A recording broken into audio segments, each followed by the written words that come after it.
Sunan Kalijaga sudah memberikan isyarah bahwa untuk wahyu keraton itu ada pada namanya Wahyu Gagak Emprit. Kemudian di waktu itu disanepani dengan memberikan sepet yang ditanam oleh Ki Ageng Giring.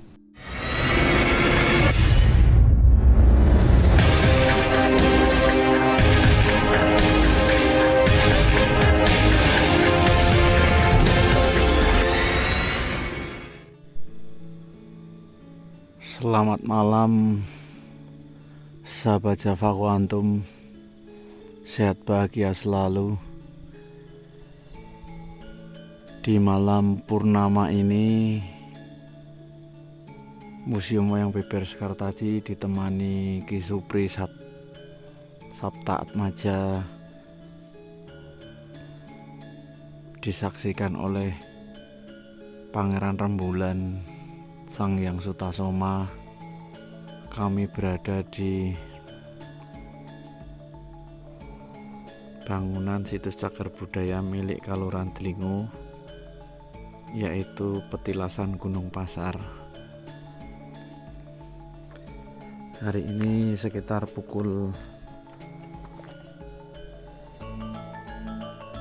hampir pukul 1 dini hari.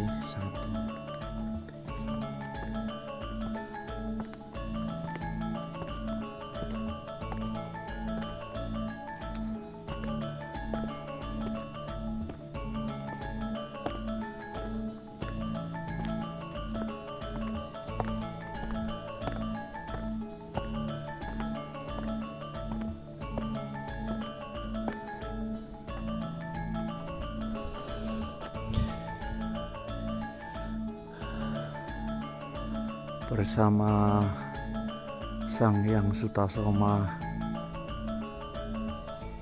Sang Pangeran Rembulan, kita berada di area Punden. Ini luar biasa sekali. Ada 7 candi, 7 kijing ya, 1, 2, 3, 4, 5, 6, 7. Diawali dengan yang di bawah dan yang paling belakang. Luar biasa sekali.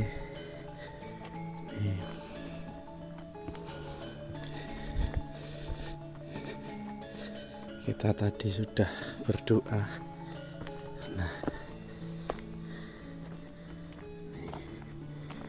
luar biasa sekali.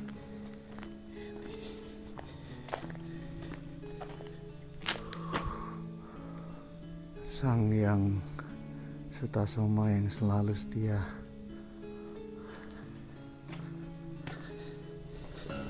Dengan Ki Supri.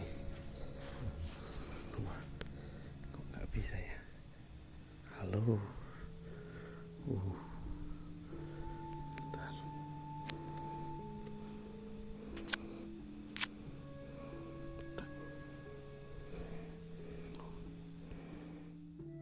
Ini bersama Ki Supri Sabta Atmaja.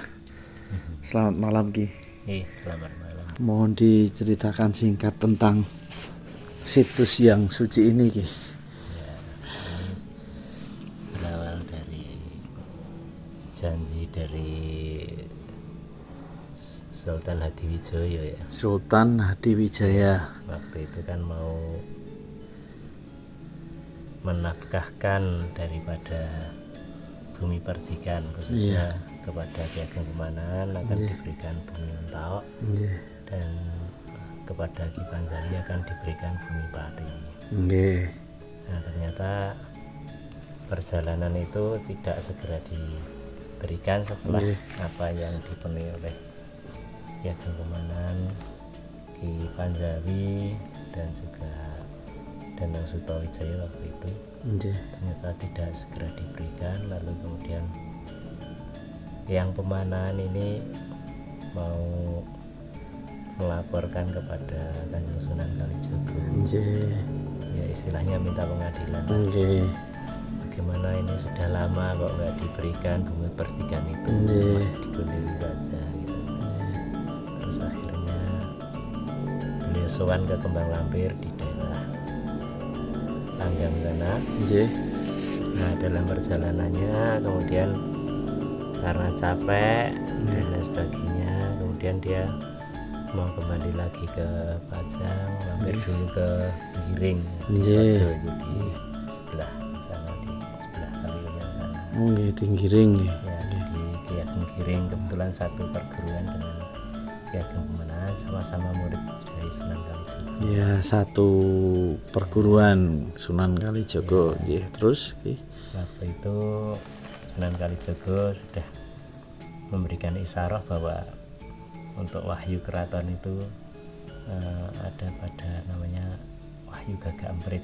Nggih. Kemudian di waktu itu disanipani dengan memberikan sepet yang ditanam oleh Ki Ageng Giring menjadi tumbuh menjadi kelapa. Nggih. Sabut yang ditanam tapi Malah jadi kelapa. tumbuh jadi kelapa. Nggih. Nah, itu berbuah satu.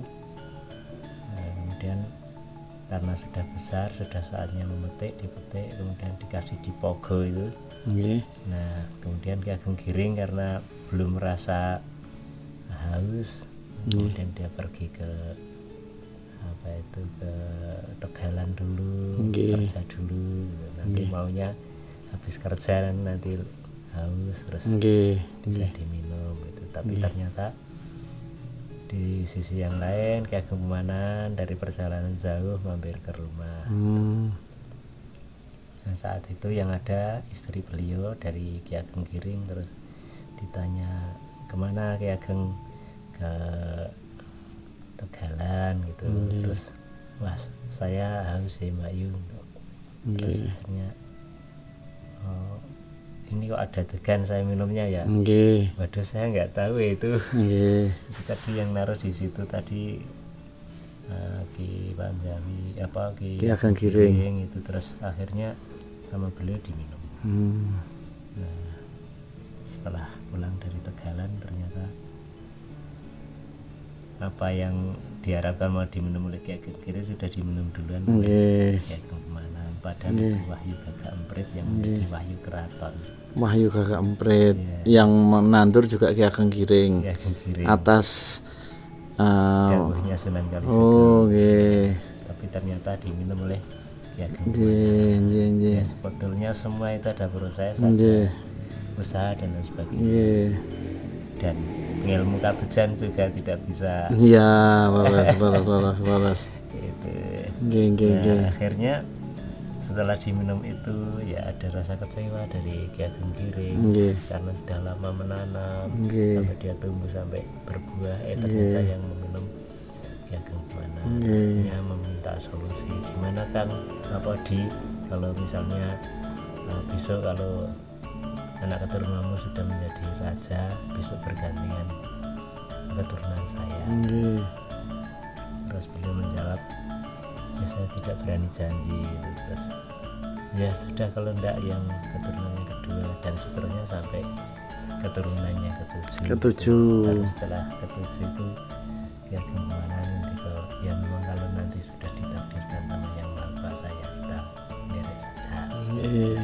Makanya di sini ada sanipannya ada 7 candi itu. Ada 7 candi. Kalau dulu memang itu ada 7 pohon yang ada di sini yang besar-besar, tapi ada 7 pohon. Karena termakan usia yang sudah cukup lama sehingga banyak yang sudah tumbang itu. Itu tadi yang ada di sebelah sana tadi, salah satu dari pohon yang ada di sini. Itu jadi itu kisahnya tentang Gunung Pasar. Maka dikatakan Gunung Pasar karena di situ ada tawar menawar antara Ki Ageng Pemenangan dan Ki Ageng Giring. Dan akhirnya sudah keturunan Ki Ageng Giring sudah yang dimulai dari setelah dari Panembahan Senopati, kemudian Panembahan Sitokrapya, kemudian Sultan Agung. Sebelum Sultan Agung ada Hanyokrawati. Iya, Hanyokrawati itu Sitokrapya atau Hanyokrawati, kemudian Martopuro walaupun hanya 1 hari, kemudian Sultan Agung, kemudian Amangkurat Agung, kemudian Amangkurat Mas, gitu, kemudian Amangkurat yang ke-7 Meral, kemudian baru Oh, setelah 7 selesai. Iya, nanti kemudian sampai ke puger itu. Nah, puger itu nanti yang kemudian menjadi PB1. Di Itu PB1 itu yang kemudian nanti sudah keturunan dari berarti Ki Ageng Giring. kena dari permaisurinya atau bagaimana? Iya, dari Kajuran ini keturunan dari Ki Ageng Giring. Wah, ini ada hubungannya dengan wayang beber soalnya. Iya, Pangeran Kajoran yang di Klaten. membawa wayang beber karena geger pecinan itu. Nah, betul. Luar biasa, ternyata saya di sini ada alasan tersendiri karena bedahnya wayang beber era Islam itu memang itulah Jawa Kembang Kuning dan Remeng Mangunjoyo yang dimitoskan dari Majapahit itu terlalu jauh karena wayang itu sudah era Islam. Jawa Kembang Kuning dan Remeng Mangunjoyo itu di bawah Pangeran Kajoran itu menurut Prof Darsono itu dibawa. Jadi berarti itu sudah goalnya alam semesta sudah seperti itu nggih, sudah akhirnya sebetulnya ketika itu kan itu sanepan juga. Pada waktu itu kan kemudian Panembahan Senopati kan dinikahkan dengan putranya Ki Ageng Giring. Itu sudah win-win solution itu. Oh, berarti kan sudah aslinya nyampur dari awalnya. Iya, Niken Lembayung, tapi cuma tidak sebagai prameswari. Oh. Sebagai garwa ampeyan. Dan yang nanti menurunkan Pangeran Purboyo itu. Tapi tidak menjadi raja akhirnya ya. Tidak menjadi raja, tapi nanti justru yang mengawal termasuk Sultan Agung, Mangkurat, Sedokrap ya itu Pangeran Purboyo yang keturunan Ki Ageng Giring yang di makamnya di Wegale. Saya melihat makam-makam ini tadi sebelum jenengan ceritakan langsung sudah menyimpulkan sesuatu Ki. Iya. Dimana 7 itu maaf Ki, saya kesini. Dimana 7 ini dari sini nggak apa-apa ya Ki? Dimana 7 ini diawali dari yang benar-benar dari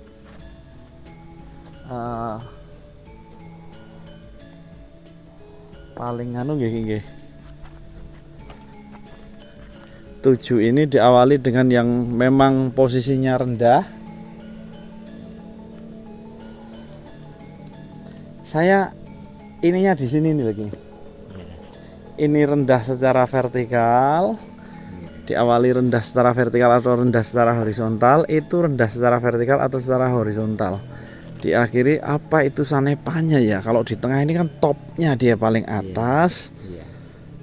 Karena ini pemaknaan semua, toh ini luar biasa sekali. Dimulai dari Banyumili, kalau itu kan kita ibaratkan itu rendah secara horizontal dulu. Yang di sana rendahnya posisinya kan kalau secara vertikalnya paling rendah juga di pojok di antara yang lain nih. Itu sanepan pakai saya feeling saya loh, ini feeling pribadi. Iya, di hadapan Tuhan itu mau horizontal mau vertikal memang. Iya, berawal dari rendah ke rendah kalau di hadapan Tuhan, dan ini mencapai top puncaknya di sini nih yang paling tinggi. Ini yang paling tinggi secara vertikal dan horizontal itu ada yang kelima berarti. Ini luar biasa sekali. Ini kebetulan kok dibikin candinya ya seperti makam ya. Iya. Padahal itu bukan makam. Iya, ini simbolik. Ya. Biasanya kalau makam berarti di yang paling utara itu yang paling tua. Nggih. Tapi ya memang ini kalau makam kita berbicara secara netral ya Ki. Karena ini memang sudah kehendak alam memang. Ini saya berani ngomong karena ini memang alur yang saya baca. Ki Ageng Pemanan, Panembahan Senopati itu memang karena jalurnya Gusti memang jalan ceritanya harus nyerodok sidik. Yang sini nyerodok Ki Ageng Giring, yang Senopati nyerodok Mangir. Seperti itu, memang lakonnya harus seperti itu. Nggih Mbah nggih, tadi seperti itu lakonnya memang harus agresif. Jalan ceritanya seperti itu. Tapi ini luar biasa sekali Ki Ageng Giring. Diawali dengan tadi Trihita Karonanya luar biasa sekali, merendah dan merendah. Sebetulnya itu sebuah kesetimbangan kalau saya melihatnya lebih perspektifnya. Jadi Ki Ageng Giring itu kan Giri, jadi Iya. di gunung yang dia Gunung. sebagai petani. Iya. Kalau Ki Ageng Pemanan itu seorang yang suka lelaku, lebih lelakunya, maka dikatakan pemanan. Pemanan. Nyamudro gitu. Nyamudro. Maka dia simbolnya satunya gunung, satunya simbolnya Hmm, samudra. iya, iya, Sehingga iya. perpaduan antara Giring dan Ki Ageng Pemanan ini Iya. membuat satgona, Sa- seperti satgona. Secara hakikat kan itu memang kelengkapan daripada peristiwa Tuhan. Tapi secara duniawi kan tadi ada rasa kecewa, itu biasa, itu perjalanan Iya. ketika masih Jadi berdaging. satunya itu mengandalkan pada kasab atau usaha, satunya kepada kepasrahan. Nggih, nggih, Jadi nggih. antara usaha dan kepasrahan itu sebetulnya menjadi sesuatu yang padu. Nggih, Tapi nggih. di sisi yang lain, seseorang itu ada yang kuat di pasrah, laku pasrahnya, Iya. seseorang yang satunya lebih Iya. mengandalkan pada kekuatan usaha gitu. Dan Brantayuda, hitam putih, pasrah, usaha itu akan selalu ada di setiap kehidupan jadi. Ya, itu kan sebuah satu paduan gitu loh. Ini perjalanan Tapi energi. kalau dalam konteks diri kadang-kadang ada yang lebih mengutamakan laku, ada yang mengutamakan usaha. Leres ki. Gitu. Tapi Tapi sudut pandang. bagaimanapun juga Ki Ageng Giring fenomenal. Iya. Dipasrai Penanam wahyu. Ya, yang menanam. Makanya Iya. dia yang giring Iya, wahyu gitu. nggih, Yang nggih, ngegulkan Ki Ageng Pemanan. Iya, iya, oh itu satu paket nih, satu paket nih. Makanya Leres. simbolnya itu langsung disatukan dalam apa itu Panembahan Senopati yang kemudian mengambil apa itu putranya Ki Ageng Giring untuk menjadi istrinya. Dan itu dibagikan menjadi apa itu stasiun di Solo. iya, Stasiun Purwosari. Purwosari. Purwosari itu kan nama dari Niken Lembayung. Oh, luar biasa. Kalau Tirtonadi itu nama dari Ki Ageng Giring. Nah, makanya apa di keturunan yang ketujuh itu kenapa kok ditempatkan di sana sebagai nama stasiun, sebagai nama atau bis itu, terminal bis itu, karena memang nanti di ketujuhnya itu di Solo. Ini yang luar biasa, ini saya malah kepada panjenengan sebagai orang Jawa itu. Bagaimanapun peristiwa, bagaimana kita menyikapinya, semuanya akan menjadi madu. Wah, luar biasa sekali. Karena setiap peristiwa akan mencetak, mengasah, membrahmanakan Brahmana. Oke, sahabat Java Quantum, sekian dulu. Itu tadi ada pohon besar itu, kita tadi di situ untuk merasakan ketenangan luar biasa, karena kebetulan ini pas tidak ada juru kunci ya Ki ya. Ini Tapi kita udah izin lewat. iya udah izin lewat WA, dan ini kita juga tidak menabras-nabras. Iya. Kalau memang tertutup ya kita berdoanya di luarnya, kan seperti itu ya, karena sebenarnya seperti ini melompatnya gampang, tapi apalah guna sebuah ketulusan ya. Ini kita menghormati, kita berdoa di sisi luar, tapi dimanapun tempat, karena ini juga hanya tetenger, merupakan sanepan itu tadi, jadi berarti di bawah sini tidak ada. Ya, luar biasa ya. Salam budaya, terus lestarikan kasanah Nusantara. Rahayu, rahayu, rahayu.